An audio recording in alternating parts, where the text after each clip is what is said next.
Mic check, 1 2 1 2. Can we get serious now? One thing that did happen during the 60s was some music of an unusual or experimental nature did get recorded and did get released. Now look at who the executives were in those companies at those times. Not hip young guys. These were cigar-chomping old guys who looked at the product that came and said, I don't know.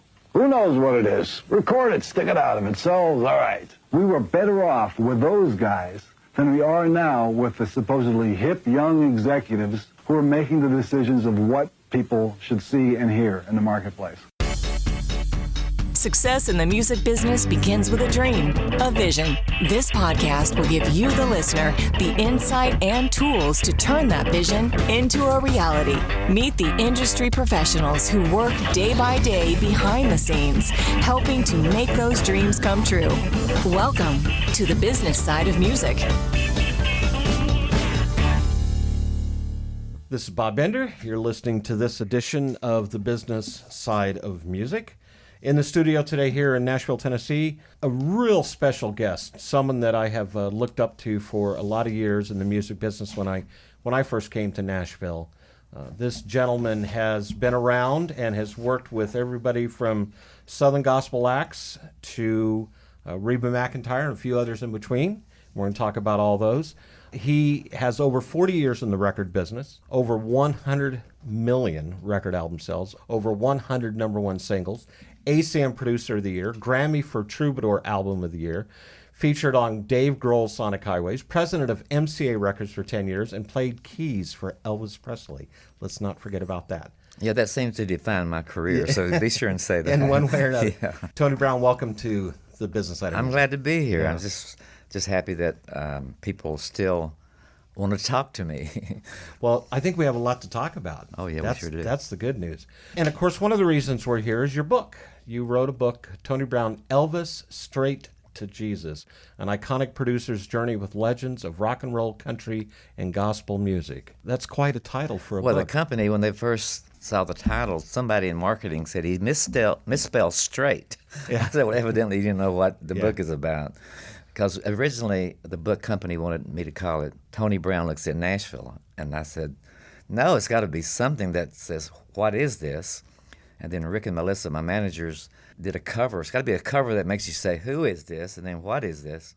And I told Melissa Cora, I said, basically my life was the church. My dad was an evangelist. So my life was the church. And as a musician, the biggest act I ever played for was Elvis Presley. And I made all my money as a record producer, and the biggest act I ever produced was George Strait. So it's the church and Elvis and George Strait. She said, let's call it Elvis Strait to Jesus. Hey, perfect title. It's a great title. I love it, too. How old were you when you started? Well, I was 19 when I came to town and got my first job in the Southern gospel business with J.D. Sumner and the Stamps Quartet. Right. And I thought that's what I really wanted to do, because my parents were so religious. My dad was an evangelist, and I could only listen to gospel music. So the only stars, my Beatles and Rolling Stones and Coldplay were the Blackwood Brothers, the Stamps Quartet, the Spear Family, and the Lefevres. And so, and my hero was J.D. Sumner. He was a 6'7", the world's lowest bass singer. And I thought if I could play in a group with him, I would be in heaven. And I actually got hired by him when I was 19. In my book, I sort of that's the first big intersection in my life where things changed.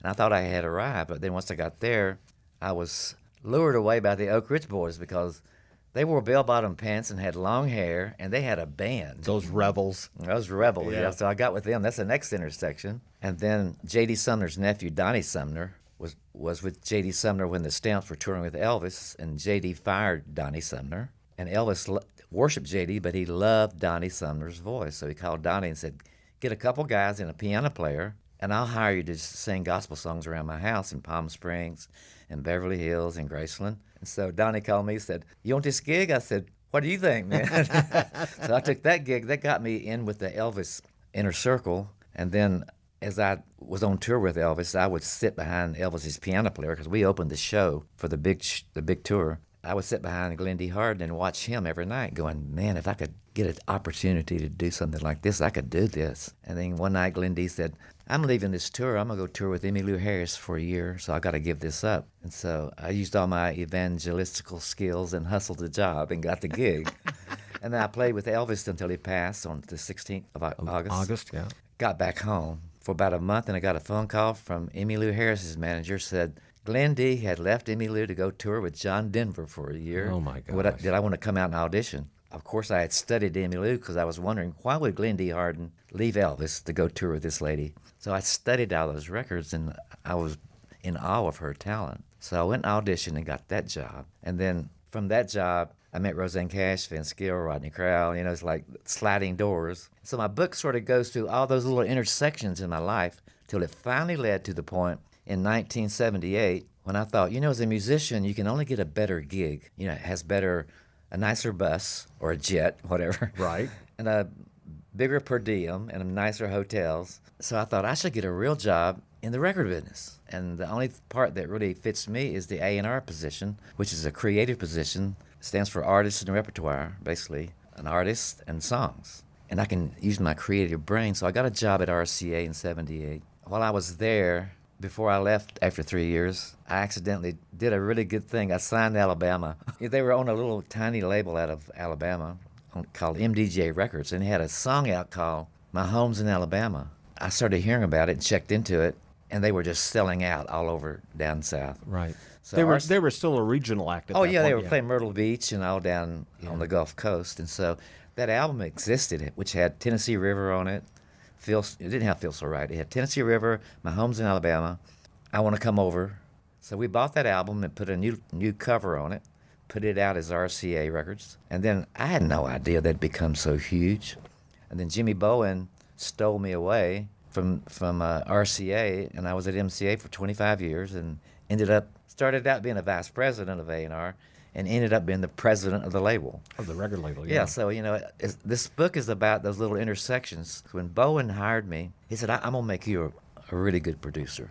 Did you know anything about producing at that point? I learned. Yeah. My best friend was Norah Wilson at RCA, and he produced, Charlie Pride. He'd produced John Anderson, and he wrote the Grand Tour for George Jones and the Window Up Above for George Jones. And so I learned a lot from him because he loved Southern gospel music. I started learning that Southern gospel music and country music ran a close parallel, pretty much right-wing Republican evangelicals. Yeah. And so I just started picking up. It's about trusting your instincts about commercial music. What Owen Bradley said, you got to get to the hook in 20 seconds. Those little things stick in your head, whether it's true or not. And then I got with Bowen. Jimmy Bowen taught me to, if you believe in something that's got, like when I signed Lyle Lovett, I just thought he was singing backup for Nancy Griffith, who I just signed. And I signed Lyle Lovett just out of his presence. And then he had recorded some demos that Guy Clark played for me. I was telling Guy Clark, you know who Guy Clark is. Everybody worships him. He's in the Country Music Hall of Fame and the Songwriters Hall of Fame. And I said, I saw this guy singing with Nancy Griffith the other night. He's got really tall hair. He wears like really nice suits and Lucchese boots. He said, I love it. I said, you know him? He said, yeah, man, here's a cassette. He gave me a cassette of all his demos, which had Farther Down the Line, God Will But I Won't, Cowboy Man. And I listened to it, and it was like a record. So I took it to Bowen, and Bowen said, take him around, because I hadn't produced any hits yet. Take him around and introduce him to all the producers like Jerry Crutchfield and Byron Gallimore, James Stroud, all the guys that were producing hit records at the time. Right. And they all just didn't get it.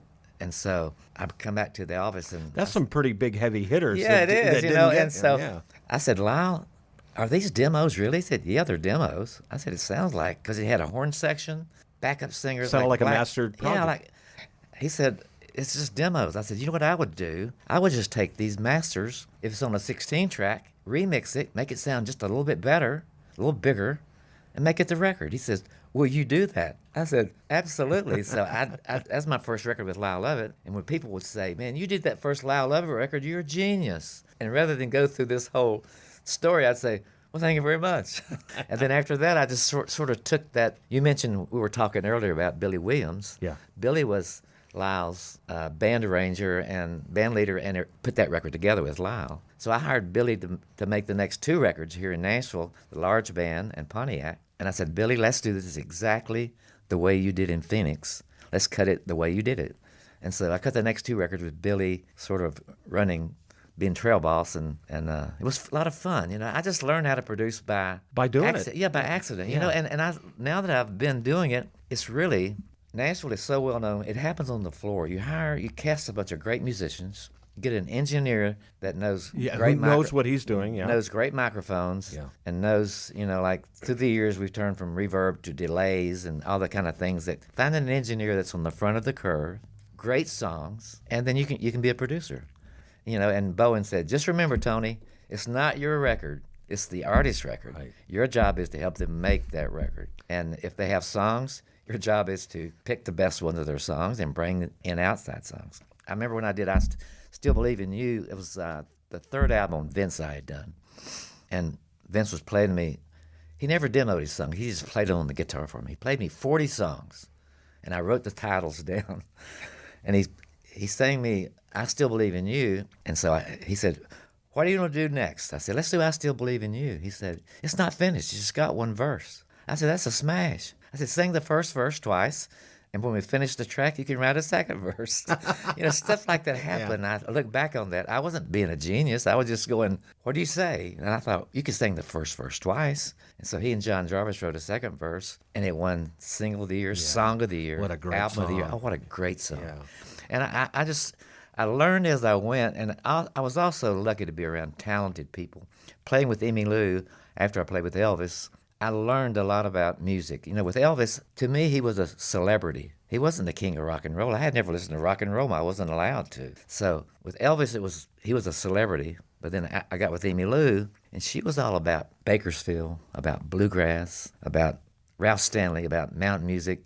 And I felt like I was going to college, and I just soaked it all up. Yeah. And so, you know, I learned from my college was being on the road as a musician, and then learning that I could best use my talent, my creative gift as a producer as opposed to as a musician. And I've always said that too.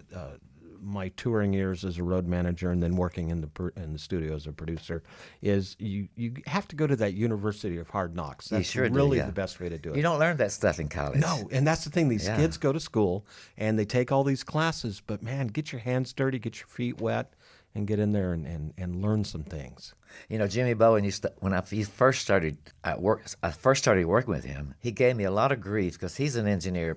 He can engineer enough to really mess up a mix. And so I never wanted, he would come in after an engineer had been working on the mix for 10 hours and walk in and just start moving faders, and the engineer would just start break out in a cold This sweat. is before automated days, right? Yeah, even during automated days. But, you know, automation never pulls it back exactly the same way. Yeah. So anyway, I never learned to engineer. I just started noticing engineers that were really on top of the newest thing, on the front of the curve. So Bowen said, T, you'll never be a great producer till you learn how to engineer. I said, okay. But I never learned because I really just started noticing engineers that thought about engineering the way I thought about music. They just thought deeply into it, you know, what kind of microphone. Like George Strait uses a 47. So Chuck Ainley, my engineer, found the best 47 in Nashville and bought it for George. We're going to take a break, and when we come back, we're going to chat some more. One of the questions I'm going to ask is, was there ever an artist you wish you had worked with that you hadn't? Because the list of artists you have worked with is pretty amazing. And then, of course, joining us in the studio is going to be our founder of the podcast and co-host on occasions, Tom Sabalas. This is Bob Bender with Tony Brown here at Funhouse Studios in Nashville, Tennessee. And I can shorten my answers. I won't talk so long. No, we're going to keep going. I love it. This is great. And you're listening to this edition of The Business Side of Music. Hey, this is Will Carter from MusicStartsHere.org, and you are listening to The Business Side of Music, the quintessential place to get all of your educational information, news, and support for growing and elevating your music career. You're listening to The Business Side of Music.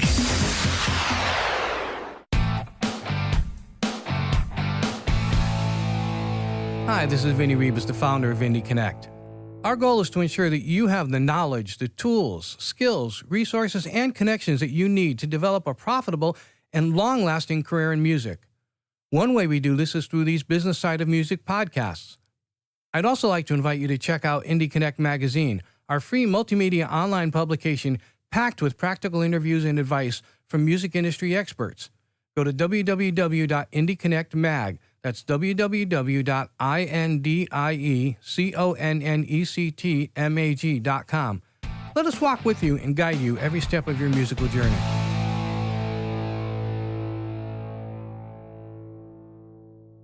You're listening to the business side of music.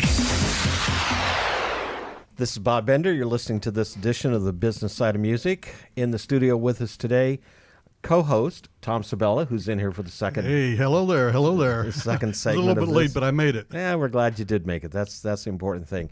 And of course, we've been talking to an award-winning legend, and it's just there's no words other to describe you as far as I'm concerned, Tony Brown, and going over his history in the business. And during the break, Tom and Tony started to catch up, and I had to throw a kibosh on it because we were just going about 12 different directions. But that's okay because we're going to rehash some of those stories.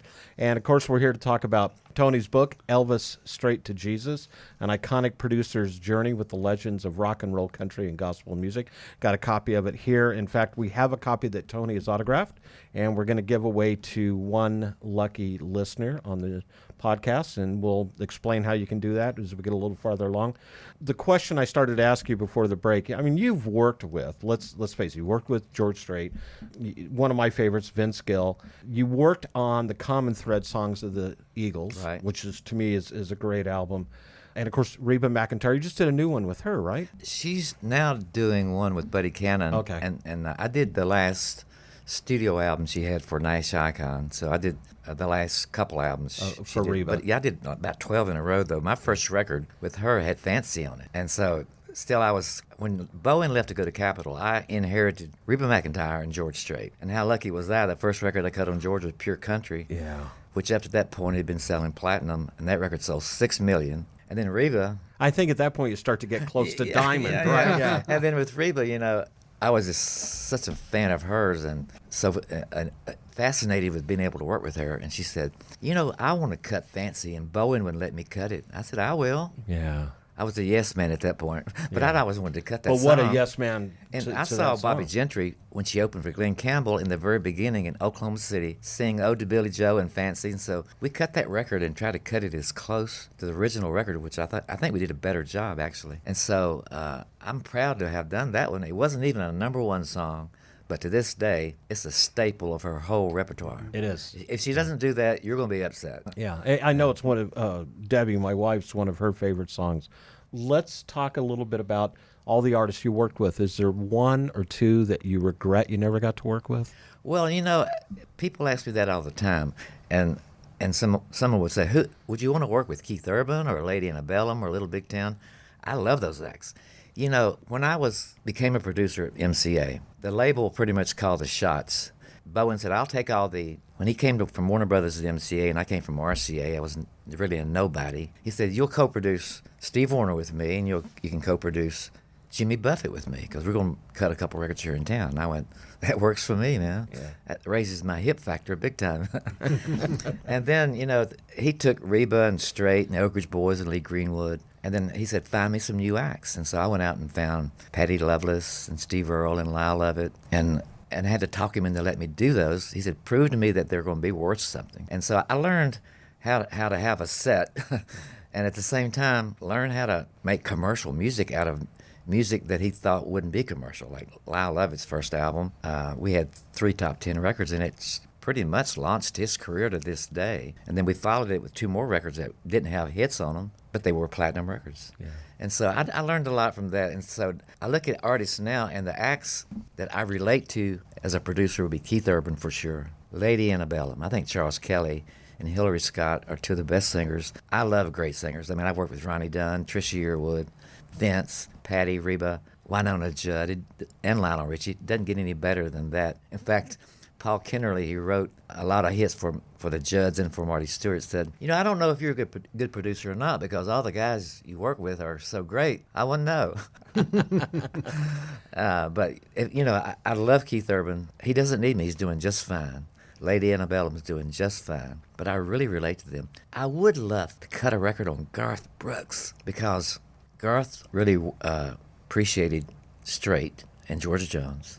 And I cut the last record that George and Tammy did together with Nora Wilson before Tammy died. So I love great singers, so I would have loved to have been in on Keith Urban's career in the beginning, but he's doing just fine. He doesn't need me. If he were to call me, I would come running, but he's probably not going to call me. And I love Lady A. I just love those first 3 records. I Need You Now, those great songs and great performances. And Garth Brooks, I just dream, occasionally because of Trisha, we were so close. Right. I'll send her an email congratulating her on her cooking show, and I'll attach an MP3 and say, "You should play this for Garth." Thinking he might say, "Well, Trisha, maybe we should let him do that." But that hasn't happened yet. Yeah. You were talking about Elvis with Tony. Yes, we have a mutual friend, Joe Mascao, who worked with Elvis, and I worked with Joe for about 10 years at the end of his life, and I learned a lot from Joe.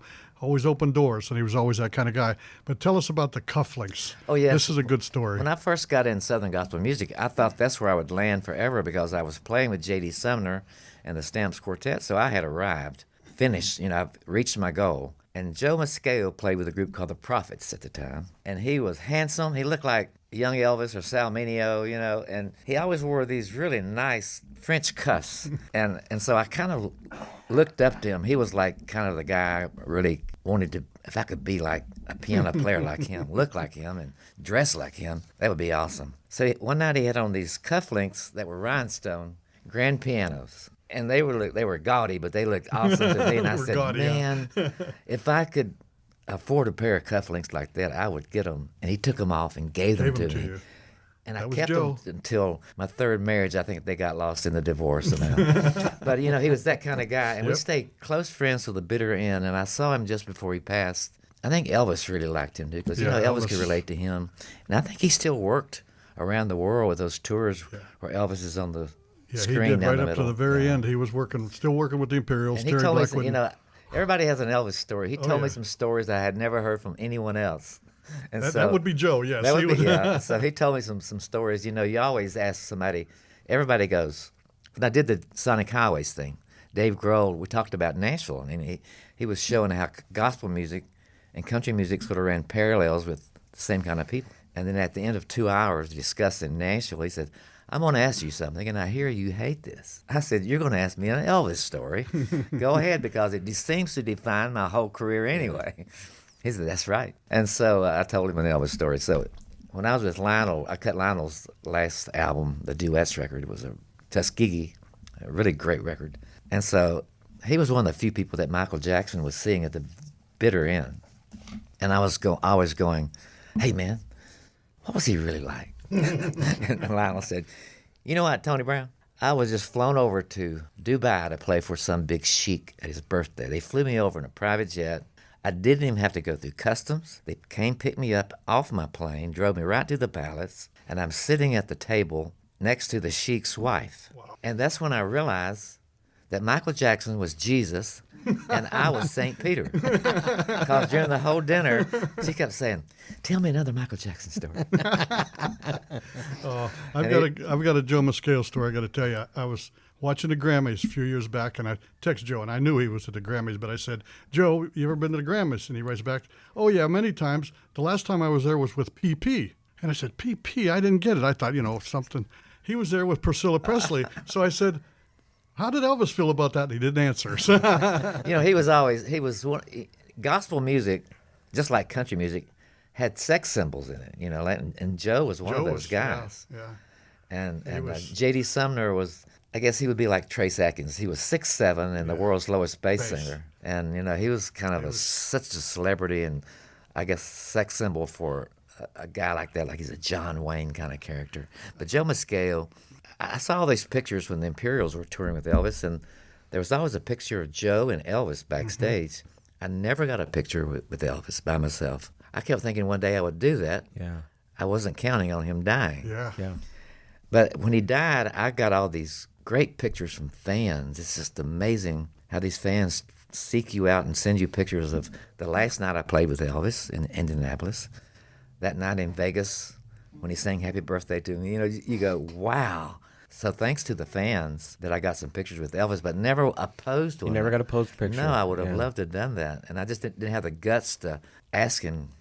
So and I'm sure you would have been more glad to do it. Oh, I sure would have. Yeah. He was such a Southern, he was a George Strait is an iconic superstar who's a non-star, but he doesn't dress like George Strait all the time. Elvis was dressed Elvis 24/7, pajamas and the whole shebang. But he was basically just a Southern guy. He was really Just he a would have kid done from it in a Mississippi, heartbeat. I just yeah. didn't have the guts. And I wish I'd have done that, but it's okay. I got to play with him. Somebody said, what was the biggest thrill about playing with Elvis? I said, the first night when we played the 2001 Space Odyssey, it was a rush. That Space Odyssey and Elvis walking on stage and the flash bulbs and Ronnie Tutt playing C.C. Ryder. It doesn't get any better than that if you're a musician. It just doesn't get any better than that. How did the years work with the Imperials? Were you playing with Elvis at that time, or after, or before? The Imperials, I was playing with J.D. Sumner and the Stamps. Okay. When the Imperials were touring with Elvis, and then I left the Stamps Quartet to go tour with the Oak Ridge Boys because they were cooler. They wore cooler clothes, had long hair, absolutely. and they had a band. And Joe helped Dwayne Allen. Joe brought him to Nashville and got him his job at the Oak Ridge Boys. Oh, that's right. Started, that's right. yeah. That's And, Crazy Joe. So anyway, J.D. Sumner took their place, and I was gone by then. And so I took that job. And my book is basically, for those of you who don't know what it's about, I didn't write an autobiography of a lot of text, but my autobiography is told with stories and each intersection of my life, like Donnie Sumner, the Oak Ridge Boys, Emmylou Harris. I write a paragraph about that person. Then I have pictures back when I first met them and picture that was made in the last year or so you can see what they looked like then. For instance, when I first came with the Oak Ridge Boys, William Lee Golden looked like Warren Beatty. Yeah, yep. And now he looks like Leon Russell. Yeah, they don't want him to shave that beard because No, he's pretty identifiable. And I picked him out of the Oak Ridge Boys because he's such an iconic individual. And when he left the Oak Ridge Boys for a year or two and Steve Sanders replaced him, they really missed him because Steve was a much better singer. Yeah. But William Lee Golden has that thing like Garth. He just connects. Yeah, there's some magnetism to him there's when he something walks like out on that, stage. I think It's it's right what we there. used to call the it factor. Johnny Yeah. Cash had it. That's right. You know. Cash did have it. Got that it factor. You'd walk Whatever in the it is, room I don't and got it. Yeah, exactly.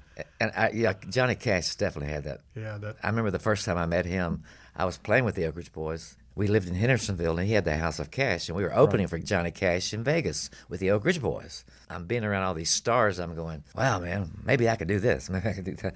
So Larry Butler was playing with the Cash band, and he left. And the Oak Ridge Boys were opening for the show, and I had gotten to know June and Anita Carter and Roseanne and Bob Wooten and all the guys. And so I drove over to the House of Cash and got an appointment with Johnny Cash. And they didn't say, and what is it regarding? Yeah. They knew I was with the Oak Ridge Boys, and Cash probably would want to see me.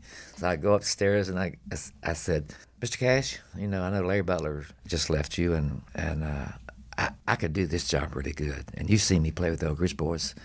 And he looked at me and he said, well, Tony, I'm sure you could, but I don't steal my friends' piano players. Wow. And I felt like I'm such a bad guy, so I just quietly walked out of the room. Yeah. But when he spoke, it was like God talking to you. He was so much bigger than life. And he was like Elvis. He was a very spiritual person like Elvis was. And I learned that I sort of, throughout the rest of my life, that spiritual part of my life has always played an important role with Reba and with Vince and with George Strait. Not that it was the big part of my life. And with Winona. I think Winona hired me to produce her first record because I came from the church. And, if you look back, Whitney Houston, Aretha Franklin, even Glenn Campbell and Cash, and Elvis, it all starts in the church. Mm-hmm. Yeah. And that's why when they sing secular songs, they got good chops in their throat, but they got great from the soul. Soul it's and the from heart. Yeah, Exactly. We're going to take another break. When we come back, we're going to dig a little more into this book because as I'm looking through it during the show, you just got a lot of great pictures and some stories there, and talk to you about a few of the artists that are in there. In the studio today, Tom Sabella, co-host and creator of The Business Side of Music, with Tony Brown, who is an iconic producer, and when you look at his book, Elvis Straight to Jesus, you'll understand why. He's worked with the best of the best in Nashville. And you're listening to this edition of The Business Side of Music. Hey, this is Christian and Dyke, and you are listening to one of the coolest podcasts that you can get online these days, and it's with Bob Bender on the business side of music. You're listening to the business side of music. Wow, I just joined the Music Starts Here community. This is a truly hidden gem for anyone in the music business. Whether you live in Nashville or anywhere else in the world, Music Starts Here is like a GPS for your music career. This is the place to be if you want to get advice and direction from some seriously talented musical people who have been where you want to go. Music news, events, and a great big community with resources for artists, songwriters, musicians, studio and tech, along with music business advice from pros in the industry, all on one site? Make sure you get your free profile now. Go to www.musicstartshere.org. That's musicstartshere.org. You're listening to the business side of music. This is Bob Bender with Tom Sabella here in the studio. We're at Fun House Studios today in Nashville, Tennessee. You want to give a big... Thank you, Fun House, very much. Yeah. We had a cancellation. I called right away. I said, man, I need a favor. What am I? They said, no problem. They opened the door for us. So thank you, Fun House. Yeah, this is great. That Holly and Ernie. Yeah, they took good care of us. I worked with them quite a bit here. Yeah, so we appreciate it. In the studio today, legendary Nashville producer Tony Brown, who, by the way, is now a book author.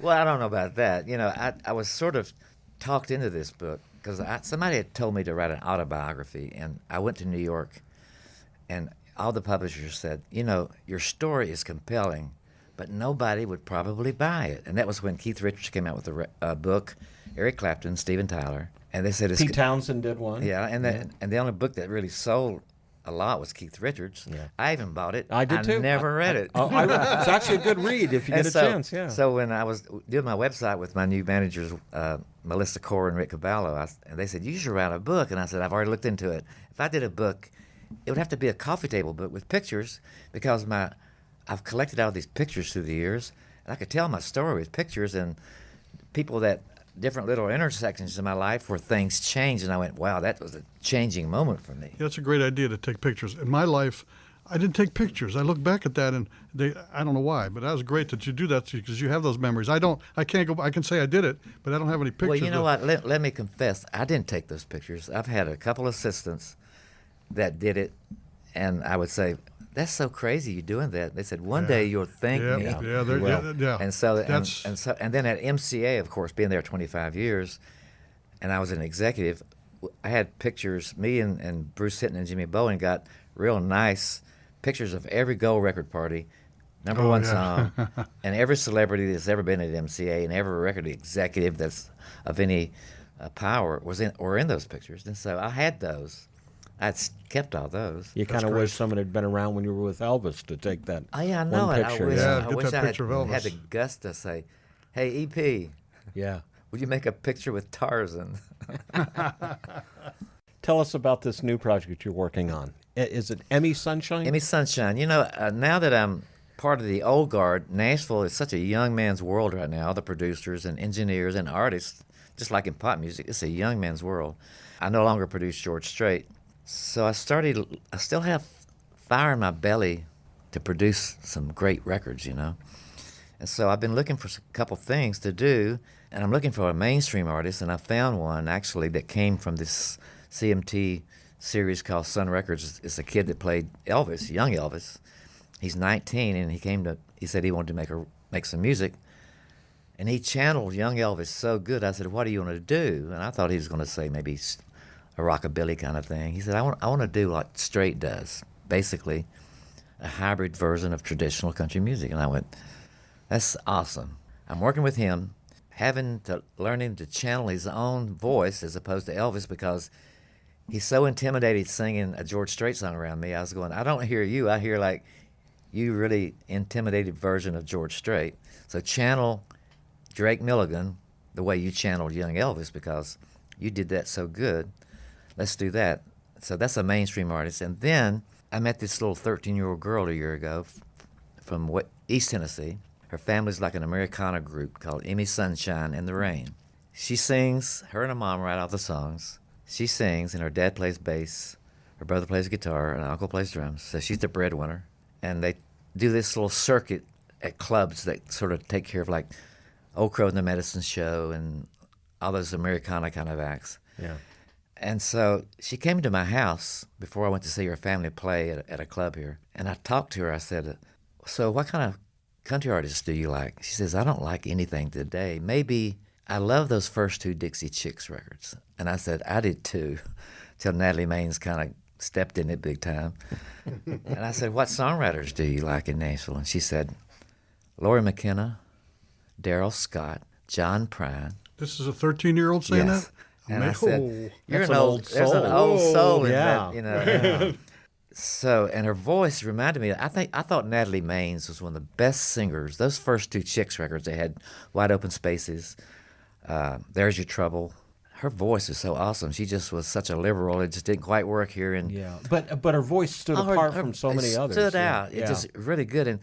And Emmy has that. So now she's 14. I've been sort of working with her, put her with other writers. Her and her mom wrote all those songs on their record. Like they have a song called Tennessee Killing Song and Strong Arm Robbery. Like bluegrass music is about murder for the most part. Yeah. But they're great songs, and her mom is a great writer. So I put her and her mom with Jeff Steele. You know, Jeff wrote What Hurts the Most for Rascal Flatts and a lot of other great songs. So she's been writing with some other co-writers, and she's writing songs, commercial songs. And then I'm going to go take her in the studio and do what I said, I'm going to do the model on you. I met Alison Krauss when she was 13 at the Station Inn singing with Union Station, Alison Krauss and Union Station. Right. And they were big in the bluegrass world, but they were doing kind of a hybrid version of bluegrass. And then when she turned 19, Denise Stiff, who managed her, said, I just cut When You Say Nothing at All on Alison Krauss by herself with Randy Scruggs. I said, really? How did it turn out? She said, it's a smash. And I was thinking, because I was working for MCA by then, I was going, I wonder how that's going to work. I mean, it was already a hit for Keith Whitley. It comes out, she wins Single of the Year, Song of the Year again, Album of the Year, Female Vocalist for the CMA of the Year, beat out Martina and Faith Hill and Reba. And I went, the strength of a song. And to this day, Allison still does the Union Station. You know, Dan Tominski, after Men of Constant Sorrow, he left and got on his own. She still does Union Station, but she does a one-off with herself. And I said, I'm going to do that with you. I'm not going to take you away from your family. It'll just make your family get a bigger payday. Amy Sunshine and the Rain are coming, and their costs went way up since she had that big hit with Tony Brown. Yeah. And so I'm doing a one-off so that she can still do the family thing. And I said, if you had a big hit when you were like 19 or 20 or 2 or 3 big hits and platinum albums, what would you do? She said, I'd buy my mom a house. Oh. And that's Elvis. Yeah. That's Johnny Cash. That's Garth Brooks. Yeah.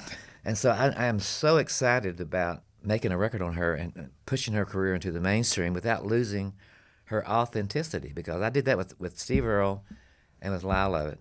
They remained who they were, and they never really had any more big hits at country radio. I mean, the first album, Steve had Hillbilly Highway and Guitar Town, but he has a career. And those first projects, they made a footprint. Oh yeah, footprint. Yeah. In fact, I remember when we cut Guitar Town, Bowen he kind of hated those records, but he let me do them just to see if I would stumble or if I had a set or not, Yeah. And it taught me a lot about believe in yourself. Bowen was testing me. Do you believe in yourself? Mm-hmm.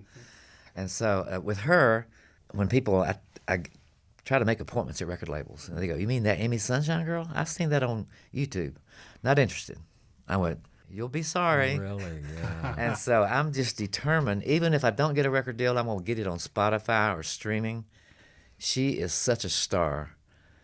And she's for real, I mean, she's authentic. And in the beginning, I wasn't in it for the money. I'm glad I made a lot of money making records, but I made it because I love music. Yeah. And I really, Chris Stapleton has inspired me. And this new girl, Ashley McBride, is inspiring me. Luke Combs, the little fat kid on RCA over there, BMG, Sony, he's singing good songs. It still works. Yeah. And so I'm having fun recreating my career. And if I make money, great. If nothing happens more than she just has a career without me, I feel like the MasterCard commercial, priceless. Yeah. You know, I just want to help people pay it forward, man. And that's why we do what we do in this That's right. business. You know, it really is. It's the passion. And you know, I mean, and you can make a lot of money in the business if you get lucky, like I did. I mean, taking the job of Jimmy Bowen, who wanted to train me to be a producer, where at RCA, Joe Galante and Jerry Bradley just thought I'd be a good A&R guy. But Bowen wanted to help me be a producer, and I took his teachings, and I made a lot of money doing it. And I'm so happy. I'm blessed, but it wasn't the reason I did it. I wanted to produce records. Yeah. Somebody's saying, man, I love that new Reba record you just did. I love that record. Or I heard that new song by George Strait, Run. I had to pull over and listen to it. And you go, man, that's worth $1 million. Yeah, that's like your little baby. Yeah. It feels like I did something that made an impact. You want to make an impact. When an artist hears their song, or a songwriter hears their song on the radio for the first time, they do that. They got to turn it up. They got to pull it. But you're the same way, right? Oh, absolutely. Yes. Yeah. You know, because when you make a record, you capture, you know, like you and I were talking before we started doing this podcast about when everybody started cutting digital music as opposed to analog, and vinyl as opposed to CDs and such. And I always say, you know, I'll take a great performance any day over the analog compression. Yeah. You know, I'm sorry, but a great performance of a great song will just put me on my knees, you know. And that's what I remember. I was cutting Reba on her duets record. We were doing Carole King and Reba out at Capitol Records. And Narvel Blackstock said, and I was listening to Tapestry on the way in, and I forgot how sloppy that record was. I said, no, it's still as good as it ever was. That album is so organic. Well, it was just real. It was authentic, you know. And then you can hear the little missteps of the one bass part, but it doesn't matter because it helps make the song. And then when somebody I was saying something about a Taylor Swift song I loved, and they said, she can't sing. I said, like Carole King could. Tapestry changed my life. Yeah. Mm-hmm. And it's not about her chops. It's about when she sings, "You Got a Friend," or "You Make Me Feel Like a Natural." You know, when Aretha sings it, she performs it. Carole King sings it because she wrote it from the heart. And I said, that's what it's all about. You know, and I love a performance. I mean, when I cut "Believe" on Rodney Dunn, I was going, if this is not a hit, I'm just quitting. And it took forever to get to the top of the charts. And it's the only single they won Single of the Year at CMA. And it beat Neon Moon. That's one of my favorite Brooks and Dunn records. The song that Mark Wright cut, Red Dirt Road, one of the greatest. And I won with Believe, but I remember we cut that song. Craig, the songwriter, Craig Wiseman. That song, when Ronnie sang that song, man, I was there with him. And it was just so awesome. So I'm proud of that song, too. I'm proud of a lot of people always say, what's your favorite George Strait song? Man, that's a hard one. I don't think you can do that, can you? You can't, no. There's my favorite ones. I loved Run just because it was different for George. I loved Give It Away because it reminded me of Vern Gosdin. Yeah. And then, I love so many of his. But I just love music, and I love performances. And I love the fact that with George, he doesn't have the chops that Vince and Ronnie Dunn had. But when he sings, he's like Sinatra. He's every man's voice. Mm-hmm. Every man thinks, I can sing like that, you know. I want to ask a question. How did you transition from being a musician to a producer? You mentioned you had some mentors, but how did that shift? Because I know you played a lot of piano. Have you ever heard of the Peter Principle? It's where you rise to the level of your incompetence. Mm-hmm. And as a musician, I realized I could play certain things, and I never played with a band I couldn't play. Like with Elvis, I'd watch the show, and I realized I could play like Glenn D. Harden. Mm-hmm. And all the gospel music people, back in the days when I started, in the early days, Jackie Marshall and Wally Varner were like ragtime guys. I couldn't do that, but I learned a few licks that sounded like I was Wally Varner or Jackie Marshall. And then as I got older and I finally finished touring with Emmylou and Rodney Crowell and Roseanne Cash, I thought, I have a gift of noticing when something's good and when something's mediocre. And everybody should know when it's bad, but we realize that not everybody does. Right, and that's what I want. You had something in your head that told you that was... And what was special, like when I signed Alabama, I just reacted to the reaction of the crowd, And then somebody said, you know, Randy Owen wrote all the songs. Mm-hmm. And they were from Alabama. They had long hair. And they were playing to the crowd that didn't like people with long hair. And Jeff Cook played like a rock guitarist. And I just reacted to the reaction of the people. So I just started noticing that if I could get that job as an A&R person, I might could make a living doing that and enjoy it. Because first question, what was Elvis like? And the next question, do you miss playing? Yeah. No, I do not. Because I remember playing with Emmylou Lou required more playing than Elvis, because with Elvis you had 15 horn section, 20 background singers, 10-piece band. With Emmylou Lou it was a 7-piece band, and Ricky Skaggs would play a fiddle ride, and then he'd say, "Take it, Tony," and you're in the key of B, and I would go, "Lord, help me, Jesus. That's I praise you so. Help me, play. Jesus. Which you one? know what I am. Why me, Lord?" But you had in your head, you could tell what was good. Oh, what, absolutely. You had that, so you And knew. you know that. what And you got that it. Whatever it is, you had that. And it. what I reverted to was I learned from Jerry Lee Lewis. If you can't do anything else, hit an octave and a fifth and just bang it real fast, and then do the sweep up and down the keyboards, and the people will go crazy. Yeah, that's good. And that's so I reverted to that, and I did learn a few licks. There's always a trick to a certain lick. I watched YouTube. Tommy Emmanuel, you ever watch him? Yeah. He's like the greatest. I never even heard him yeah. play till like 2 years ago, Yeah. and Chet Atkins worshipped him. Oh yeah. And I watched this thing. He was at Berkeley, and he said it's all about mechanical skills with your hands. He said, for instance, this lick I just did. Y'all think that it's really hard to do. Well, it is kind of hard, but here's all I'm doing. And he showed it was a trick. So I learned from a piano teacher at the Stamp School of Music how to play a lick that sounded like Wally Varner and Jackie Marshall. It sounded like I was a ragtime player, but she taught me how to do it, that it's really easy if you look at it this way. And I did And that, you got and it. that became my hit lick, you know. and it's true. But I learned that, you know, the musicians today that play on these records, like Matt Rollins and John Jarvis, Brent Mason on guitar, and, you know, Tom Bukovac and Pig Robbins on the piano. They were just masters. I wasn't a master. I could copy those guys. I could do a Floyd Kramer lick or a Pig Robbins lick, you know. But you believed all along that you were a better producer because you had that. Well, yeah, because I realized that actually Steve Nathan does a better Pig Robbins copy than Matt Rollins can do. Matt Rollins can do things that Steve Nathan doesn't do. You know, like when I did Cyndi Lauper's last record, and we were doing covers of 50s and 60s songs. So we were doing Cowboy Sweetheart, and she wanted to do like, who had the big hit on that was, and it was a lot of fast swing playing. So I got two of the Time Jumpers to come in and play on it. Jeff, who plays the accordion with Time Jumpers. I know Jeff. It's an art form nobody does anymore. Absolutely. Matt Rollins can do that. Oh. And then I got Brian Sutton, who's the blue flat top king of that world, come and play the acoustic. And Cindy went, "Good call." And so, you know, I know when musicians are phoning it in. Yeah. You have to treat them like women. You got to love on them. Oh, come on, man. Come on, Brent. Get me that lick you haven't played yet. The one that Jerry. I know you got it. Yeah, you That's do. good. I'm You gotta serious. love 'em. You know, I've had those moments where I was cutting a song on Lee and Womack. If you get a chance, it's called The Bees. It wasn't happening, and so I was really frustrated. And Michael Rhodes, the bass player, said, "Give me 5 minutes. I know what you want." And I shut the mics down, and the next take was it.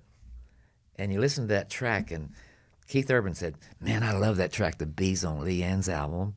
I was going, people are listening to my records, and the fact that you listen to it is really impressive. And I remembered when we cut that, we were having so much trouble cutting it, and Michael Rhodes says, "Give me 5." And so cutting those records I remember that. I live those records, man. I live in the studio. When I go in there, I don't phone it in, because it represents my work. It represents their work. It represents the songwriter's work, you know. You cut a song and the songwriter comes over and says, "Let me hear what you did with my song." You want them to go, "Oh, man, thank you so much." Yeah, Brian Wilson always said that, you know, when you go into the studio, and I'm paraphrasing a little bit, but he always said, remember, what you're doing today is going to be out there 100 years from now. I watched a thing on the Beach Boys and the Wrecking Crew, these documentaries. I'm learning so much that I didn't know, and I'm just soaking it up because I was going, I was like that. Like Brian Wilson was such a genius, and I'd always heard that, but watching there's a movie about him with actors in it, and then there's that Wrecking Crew. John Cusack's in there. Right, yeah. right. And but it tells you how he thought, and I want to be like. I hope was a bit like that. And I think if we ever recommend a movie, that film on the Wrecking Crew, that's a must-watch documentary for anybody. I don't watch anything twice, but I've watched that 4 times. That really caught my attention. Oh, the yeah, Wrecking it really Crew. did. I had to do it, yeah. And the Muscle Shoals is a good one. Yeah. 20 Feet from Stardom, about backup singers. Yes. Yeah, my Killer. wife and I watched that one. Killer. Great one, yeah. And Making David Geffen's a good one, too. I mean, there's some great documentaries. And we're going to do a documentary on my book, actually, the making of the book, because we interviewed everybody that came and sat down. Oh, wow. And so we're doing a documentary on that.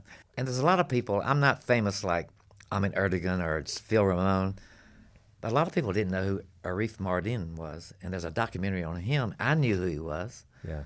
He won a Grammy when he was 90 for that Norah Jones album. And it was the demos. And the label sent her in to cut those songs that she'd cut the demos on, that she'd play for Arif. He'd signed her. And she brought a record in, and Arif said, "Where's the record?" She said, "This is it." He said, "No, the one you played me." She said, that was my demos, Arif. He said, "No, that was your record." Wow. And he's the one that finished that up like I did Lyle. I was going, oh, wow, deja vu.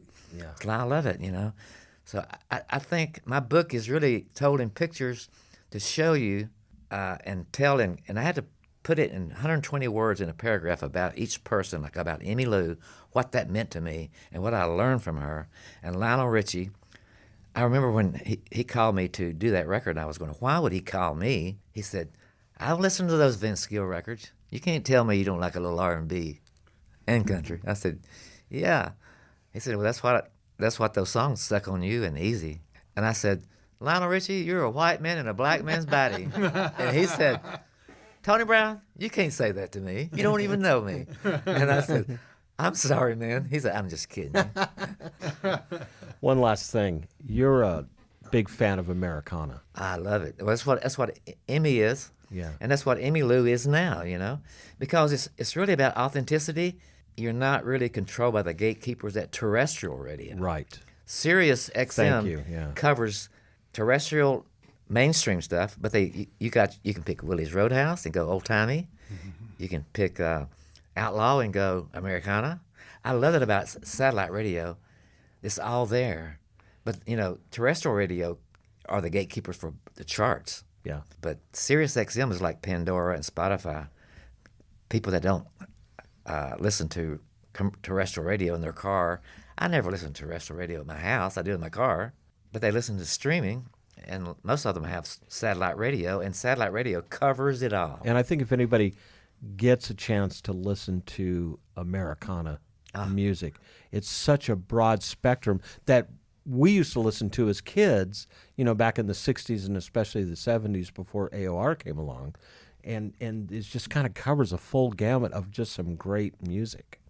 It's so funny. Before Americana actually became a moniker for that group of people, and before it became a genre, I would play like Patty Griffin at my house or an old Alison Moore record or something, and somebody would say, "What is that playing? I love that."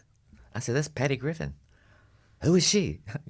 So I said, "You know what record label people play at their house at parties? Things that don't get on the radio. Yeah. Yeah. Things they don't sign. Stuff that they love, though. That's right. They play music. And that's what actually we're coming into with streaming. I think consumers are, not all, a lot of young consumers are getting a little frustrated at what terrestrial radio plays, not to mention all the commercials on terrestrial radio. Yeah, and the chart's so small now. Yeah, and the chart plays the same 15 records, Yeah. And so you don't have to go buy the top 10 song because it's on every station every 5 minutes. And I noticed that some of the Americana radio stations, when I look at their charts, they're sometimes 60, 70 songs deep on their playlist. Oh, I know it. And it doesn't matter. The latest Lucinda Williams record doesn't matter. Just her body of work is on there, where they're not going to play an old George Strait song, maybe in a recurrent at midnight till 5 in the morning. But they'll do some deep tracks. Yeah, they play deep tracks, and it's about writing, songwriting. Yes. It's not about voice. I mean, listen to Williams. You know, she sounds like she gargles with Brillo pads or something. You know, and I was telling, I saw Roseanne Cash, and Lucinda Williams and Emmy Lou did a thing at the Hall of Fame. It's called Artist in Residence. And Emmy Lou was artist in residence, and they get up on the CMA theater stage and play acoustically. So Amy's guests were Lucinda and Roseanne. And Roseanne, when I was playing with her on the road with Rodney, she's not a great singer, but she's got a sweet voice. It's a sweet voice, you know, but it's not like great chops. Lucinda's got the gravel voice like Tom Waits or Mark Knopfler or Bob Dylan. And so when they finished, I told Roseanne, I said, you know, the night at the Hall of Fame, after Lucinda, you would sing, and you sounded like Sade after her. But it's so good that Americana is around, because I think it's making people notice Sturgill Simpson and Jason Isbell and appreciate some good appreciate music. it. Yes, Yeah, yes. yeah, You know, I agree. And it gives a place for Rodney and Emmy Lou to go play. I mean, Rodney and Emmy are playing all around the world at performing arts theaters for their iconic artists in the people's eyes, you know, because they wrote, like Rodney claimed to fame as all those hits he wrote for Bob Seger and George Strait and Oak Ridge Boys and Waylon, you know, and he acknowledges that, but he's got more to say, and so he's saying it to the people. They'll come out and pack theaters to hear him and Emmy Lou sit down and sing that song he just wrote, you know. Tony, thanks for being on the show. We definitely. When are we going to be able to hear about Emmy Sunshine? When's Real that music soon. coming out? I'm lining things up. I'm gonna go in the studio real soon. She's been writing with all these great songwriters. I'm gonna compile 3 things that I think are aimed at mainstream. You know, like undeniable kind of stuff. You know, like Ashley McBride. I'd heard about her a year or 2 ago, and I heard that dive bar in Dahlonega down in Atlanta. But then I wouldn't have picked up on that. But somebody I knew did and told me about it. And then when she got signed to Warner Brothers, I said, oh, that's that girl that had that song about the dive bar in Dahlonega. And then I bought the record. I didn't really listen to it a lot, but then I heard her on satellite radio the other day being interviewed about a song called Andy, I Couldn't Live Without You. It's her and a guitar. It's one of the greatest songs I've ever heard. And I'm hoping that terrestrial radio will let it go out and fight for itself, like, you know, like Believe did for Brooks and Dunn. I mean, that's seriously, I thought that record was good. Joe Galante said it's a smash. And I'd watch it creep, and creep to #1. And then it won the CMA Single of the Year, which they had never won. I can't tell you how proud I was that they stuck with it. And we'll see who in the record industry has the guts to stick up for Emmy Sunshine, because I'm going to cut something on her that is undeniable. Because she's really good. She's got a great voice.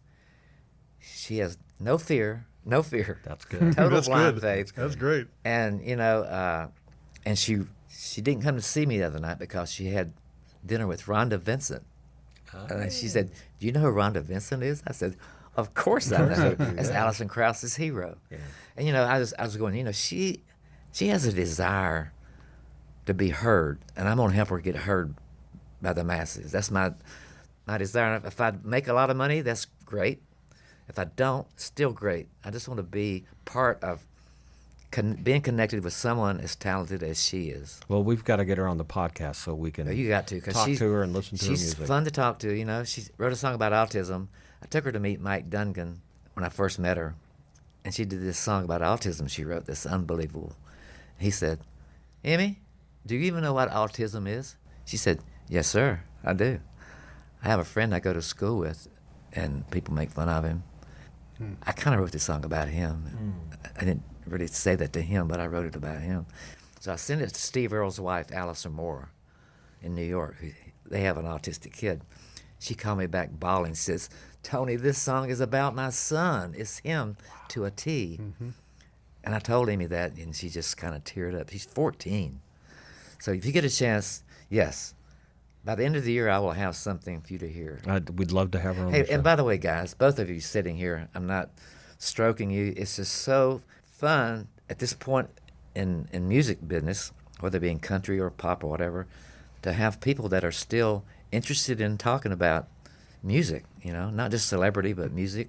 Good music is good music. There's two kinds, good and bad. It is. Thank you so much for having me do this. Thanks for being on the show. We appreciate Thanks it. for Tony, very much. my Thank book, you. 'cause, Yeah. Where can we get your book before we? Barnes & Noble Barnes has and it, or Noble? on Amazon. Okay. Prime, and it's an easy read. If you wanted to know anything about Nashville and about the job of working from becoming, how do you get your start? You know, everybody goes, how do you start? Buy my book. It's an easy read, quick paragraphs, people who helped me, what happened, the accidental, when I took a left turn, when I should have took a right, and when I took a right turn not knowing it was a big right. Yeah. You know, so it's a really good book about that. And it's got great pictures of Yeah, like you said, it's an easy read, but it really takes you down some great roads. Yeah, it does. You know, it gives you, I mean, William Lee Golden was a handsome devil when he was in 72 when I played with the Oak Ridge Boys, and now he just looks like the guy from Harry Potter, you know. Dumbledore. Yeah, that's right. Yeah. He does. So, Tony Brown, Elvis Straight to Jesus, an iconic producer's journey with legends of rock and roll, country, and gospel music. Definitely check out this book. And, Tony, thank you for being on the show. Thank you for asking me.